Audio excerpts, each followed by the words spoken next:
নমস্কার আমার প্রিয় শ্রোতা বন্ধুরা, আজব গল্প ইউটিউব চ্যানেলে তোমাদের স্বাগত জানাই। চলে এসেছে একটা নতুন ভয়ের গল্প নিয়ে। আজকের গল্প ভয়ঙ্কর মুখ।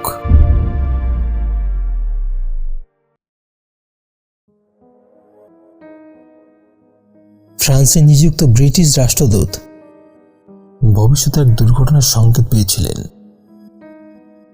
যদিও কেবলমাত্র ওটা ইঙ্গিত ছিল ওটা, তবে আসলে এর মধ্যে লুকিয়ে আছে ভবিষ্যতের একটা মর্মান্তিক ঘটনার কাহিনী।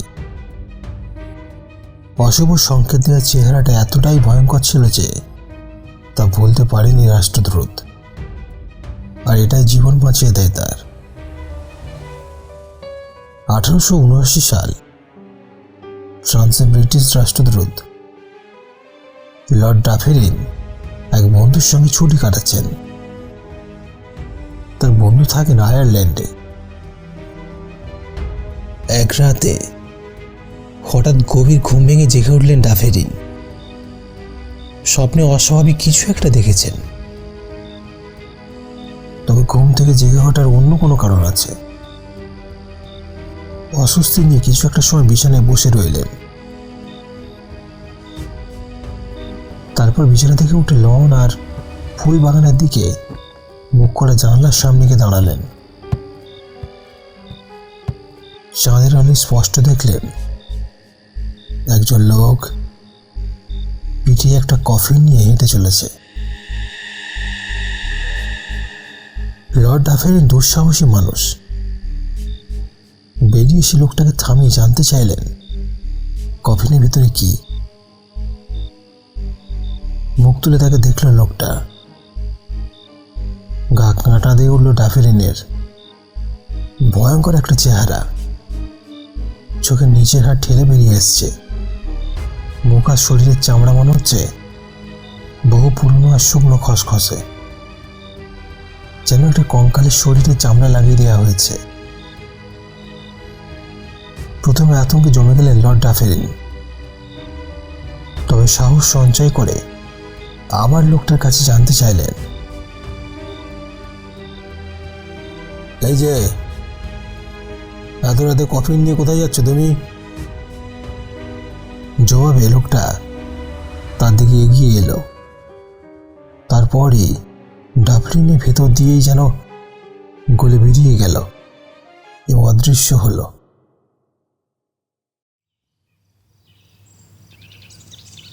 সকালে এখানকার বন্ধুদের ঘটনাটি খুলে বললেন ডাফেরিন। ভুতুড়ে বিষয়ে ভালো জানাশোনা আছে এমন কয়েকজন লোকের সঙ্গে কথা বললেন, তবে ব্রিটিশ রাষ্ট্রদূতের এই রাতের অভিজ্ঞতার ব্যাখ্যা দিতে কেউই পারল না।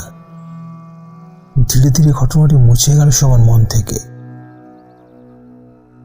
4 বছর পরের ঘটনা। লর্ড ডাফেরিনের নিজের মনেও সেই রাতের ভয়ঙ্কর অভিজ্ঞতার স্মৃতি ফিকে হতে শুরু করেছে। প্যারিসের গ্র্যান্ড হোটেলে এক আমন্ত্রণে গিয়েছেন লর্ড। তার সেক্রেটারি, সহকারী আর ব্যক্তিগত পরিচারকও সঙ্গে গিয়েছেন। লিফটে ঢোকার মুহূর্তে স্থির হয়ে গেলেন লর্ড। হঠাৎই তার মনের পর্দায় ভেসে উঠল 4 বছর আগেকার এক রাতে আয়ারল্যান্ডে দেখা সেই অশুভ মুখটার কথা। লিফটম্যান ওই একই ব্যক্তি, কোনো সন্দেহ নেই তার। সেক্রেটারি আর সহকারীকে সে রাতের ঘটনা বর্ণনা শুরু করলেন। ইতিমধ্যে লিফটম্যানটা তাদের রেখে চলে গেছে।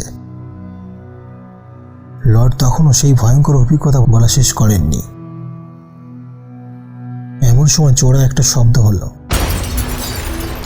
পুরো হোটেলে হইচই পড়ে গেল।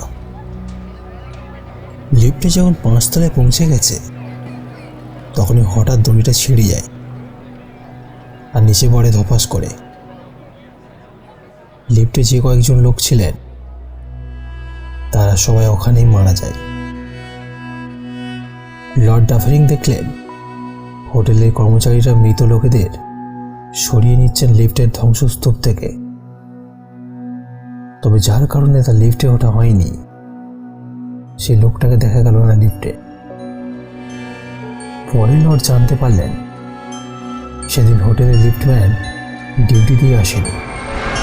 তবে এই লোকটা এলো কোথা থেকে, তার পরিচয় বা কি?